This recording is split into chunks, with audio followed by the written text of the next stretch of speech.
Honda PCX 160 CBS version 2025 model versus Honda PCX 160 ABS version Road Sync model 2025. Bigyan natin ng comparison ngayong araw. Tara!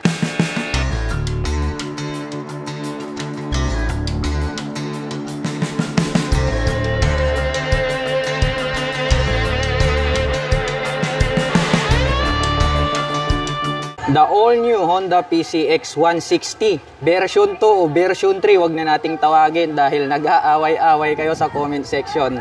Ngayon naman, ang bibigyan po natin ng comparison, ito pong CBS version versus ABS version na Road Sync o 2025 model po ito. Ang uunahin lang po nating pag-uusapan dito is yung kanilang mga pagkakaiba. Ang unang pagkakaiba po na mapapansin natin dito, ito pong kanilang meter panel display. Dahil ito pong ating CBS version ay the same pa rin po siya dun sa previous version na version 1. Habang ito naman pong ating Road Sync model, ayan, naka TFT meter panel display na po siya. So ito po ang advantage po nito, pwede na po natin itong i-connect sa ating mga mobile phones. So once po na nakakonect yan sa ating mobile phones, ito pong ating Road Sync model, ay pwede na po tayong gumamit dito ng GPS. So mayroon na po yung Waze pag nakakonect na po yung ating mobile phone. Bukod dyan, pwede ka na rin sumagot ng tawag at mag-music gamit po ito pong Honda Road Sync model. So yun yung kanilang pagkakaiba. Pangalawa, ito pong kanilang mga rear shock absorber. Ito pong ating Honda PCX 160 na CBS version ay equipped with dual shock absorber na standard. Habang ito naman pong ating Honda PCX 160 na ABS version o Road Sync version ay naka-dual sub-tank shock absorber. So makikita natin yung difference. Talagang maganda yung play nitong naka-dual sub-tank shock absorber. At the same time, attractive po siya. Kaya dito pwede po tayong mag-expect ng magandang bouncing performance dito po sa kanilang sub-tank shock absorber. Pangatlo, ito pong ating Honda PCX Road Sync model ay naka-ABS po ito. So meaning to say, ito pong ating Road Sync model ay meron po siyang anti-lock braking system. Dito po sa bandang harap, kaya mapapansin natin, meron pong decal rito na ABS. Ito naman pong kabila, ito po yung CBS version. So para naman po sa mga hindi nakakaalam, CBS version meaning to say is combi brake system. So once naman po na ating pinihit, ito pong ating rear brake ay sasabay po ng bahagya ito pong ating front brake. Sa ganoong paraan, nakakapagbigay naman po ang CBS ng balance na stopping power. Ang ABS naman ay nakakapagbigay naman po ng smooth na braking power. So yun yung pagkakaiba nito pong dalawang model na to. CBS version and then ito pong ABS version. At bukod dyan, syempre, yung presyo may pagkakaiba rin. Ngayon, tatanungin naman natin kung magkano yung presyo nito pong CBS version versus Road Sync version. Sir, magkano po yung price ng dalawang scooter na ito? Alright, so for the all-new PCX 160, the standard type, SRP is 133,400. And for the Road Sync or ABS type, is 154,900. Yan, thank you sir. Thank you. Yun po pala yung price nito pong dalawang scooter na ito. So ito po is sa 154,900 pesos siya.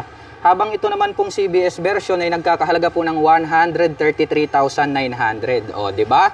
Kunting-kunti lang naman yung difference, kaya kung kayo ay bibili, sa tingin nyo, alin yung mas magugustuhan nyo rito pagdating sa presyo, forma, specs at features, siguradong ito na yung kukunin nyo, yung ABS version.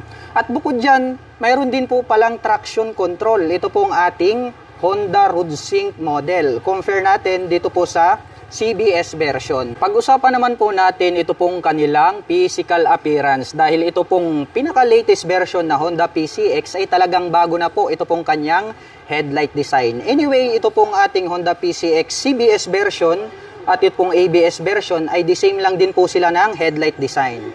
Dito po sa bandang harapan, naka V-shape design po ito pong kanyang daytime running light at sa bandang itaas naman po located itong kanyang LED na mga turn signals. At kung ating tititigan, ito pong kanyang headlight ngayon, para po siyang nanlilisik na mata ng agila. Nandyan naman po yung kanyang high beam and low beam. At lahat po ng kanyang lighting system ay naka full LED na. Ito naman pong ating visor para po dito sa ating PCX, mapapansin natin na ito pong Road Sync model, compare po dito sa CBS model, ay makikita po natin na may nakalagay rito na Honda Selectable Torque Control. So yun po yung advantage nitong isa dahil ito pong isa ay wala po siyang torque control. Available lang po yan dito po sa ating ABS version na road sync model. Papunta naman po tayo rito sa kanilang mga front suspension. Gumagamit po ito ng traditional telescopic fork na black color. At ito po ay equipped with single rotor disc brake with 2-pot caliper na black color. At ito pong kanyang cast wheel, ito po palang ating ABS model ay naka matte brown color.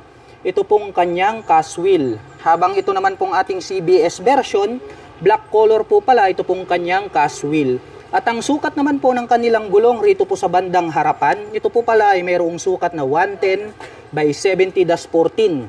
Ganon din po yung sukat nitong ating CBS version. Mapunta naman po tayo rito sa kanilang mga button selectors. Ito pong ABS version, meron po pala itong passing light, high beam and low beam.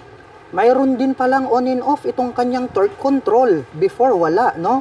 So naka-built-in siya. Pero ngayon, pwede na po pala siyang i-turn on and off. Mayroon din po siya ritong additional na navigation knob para po rito sa ating meter panel display pag sasagot ng tawag, mag-additional volume sa music, o di ba? So napakagandang features niyan. At nandirito po yung kanyang horn at ang kanyang turn signal selectors. Habang dito naman po sa kabila, mayroon po itong auto stop start system, hazard at electric starter. Mapunta naman po tayo rito sa CBS version. So ang laki po pala ng pagkakaiba pagdating sa mga button selectors. Ito po mayroon po siyang high beam and low beam pero wala siyang passing light. At mayroon po itong horn at ang kanyang turn signal selector. Habang dito naman po sa kabila, mayroon po itong auto stop start system, hazard at ang kanyang electric starter. At ito pong kanilang mga handlebar before is naked. Ngayon po ay combination na po pala ito ng black at gray at nagkaroon na po siya ng handlebar cover. Papunta naman po tayo dito po sa kanilang ignition. Ito pong ating CBS version ay gumagamit po ito ng smart keyless system. Included na po rito yung kanyang fuel at set opener. At ito pong ating ABS version, the same lang din po yan. At pareho po ang mga ito na mayroong single-sided packet. Buksan natin itong CBS version. Maluwag po ito kaya pwede po tayong maglagay rito ng mobile phones, etc. At mayroon na din po siyang built-in na USB Type-C port. Itong kabila, tingnan natin kung mayroong bang nadagdag dito po sa kanilang road sync model. Buksan natin. The same lang din po sila ng capacity, size, and then may built-in din po siya rito na USB Type-C port. At ito po palang kanilang fuel tank ay located dito po sa bandang gitna. So, more accessible po siya kapag kayo po ay magpapagas dahil hindi nyo na kailangang bumaba sa inyong motorsiklo. Pagdating po pala sa kanilang mga fuel tank, ito pong mga scooter na ito ay meron po silang fuel tank capacity na 8.1 liters. At meron na naman po silang mga fuel consumption na 45 km per liter. At pagdating po pala sa kanilang mga upuan, meron din po silang pagkakaiba. Dahil ito pong ating CBS version is almost all black yung kanyang kulay, no? Ang ganda rin po ng pagkakatahi. Pero dito po sa ating ABS version ay matingkad yung kanyang pagka-gray. Kaya more attractive sa ating mga paningin. Yung pagkakatahi, the same lang din naman na matibay. At malambot po, kaya more comfortable po itong sakyan. At ang isa sa mga nagustuhan ko rito po sa Honda PCX ay ito pong kanyang mahabang floorboard. At bukod dyan, mayroon din po siyang footrest extension. The same lang din po yan dito po sa kanilang CBS version. Ang advantage naman yan pagdating po sa mga long rides driving purposes, kapag nangangalay na yung inyong mga paa, ay pwede nyo pong i-stretch. Silipin naman po natin ito pong kanilang taillight. Dahil ito pong kanilang taillight ay binago na po nila yung kanyang design. Dito po sa bandang gitna, ito po yung kanyang daytime running light. Sa bandang itaas, ito naman po yung kanyang brake light. At located naman po rito sa bandang ibaba, ito pong kanyang mga LED na turn signals. Habang ito naman pong ating Honda PCX na CBS version, the same lang din po sila, bago na. Kung i-compare po natin doon po sa kanilang version 1 na PCX 160. At pareho po ito na may nakalagay po rito na PCX 3D emblem. Dito po sa CBS version is, ang kulay po is chrome color. Habang dito po sa ating premium na ABS version, road sync model, ay gold color naman po ito pong kanyang 3D emblem. At ito pong kanyang integrated na grab bar, may pairings po ito. Kung ano po yung kulay nitong kanyang body, yun din po ang kulay ng kanilang mga integrated na grab bar. Kaya para sa akin, napaka-premium ng kanyang dating. At ito po pala i-equip with side stand engine cut-off switch. At pagdating naman po pala sa kanilang mga rear braking system, ito po ay gumagamit ng single rotor disc brake with single pot caliper na Nissin brand, black color. Habang ito naman pong ating PCX na CBS version, pareho lang po sila na naka single rotor disc brake with single pot caliper, Nissin brand po yan. At ang sukat naman po ng kanilang gulong dito po sa bandang likuran, ito po pala ay mayroong sukat na 130 by 70-13. Parehas lang po sila ng sukat ng gulong sa bandang likuran at harapan. Ngunit ang pagkakaiba nila, black color po yung mugs ng CBS version at matte brown naman po yung kulay ng ABS version. Mayroon na din po itong integrated na mudguard, ganun din po itong CBS version. At gumagamit naman po ito ng liquid cooled para naman po sa kanyang cooling system. Kaya maaasahan natin itong dalawang scooter na ito pagdating po sa mga long rides driving purposes. At napansin ko lang, ito po palang ABS version ay combination po ng silver at black yung kanyang CVT cover. Habang ito naman pong ating CBS version ay matte brown, combination naman po ng black, ito pong kanyang CVT cover. At pag-usapan naman po natin ang kanilang mga engine specifications. Ang Honda PCX ay meron po itong 157 cubic centimeter engine displacement to be exact. Naka single cylinder, single overhead cam, 4-stroke with 4 valve. At nakakapag-provide po ito ng maximum power na 11.8 kW at 8,500 RPM.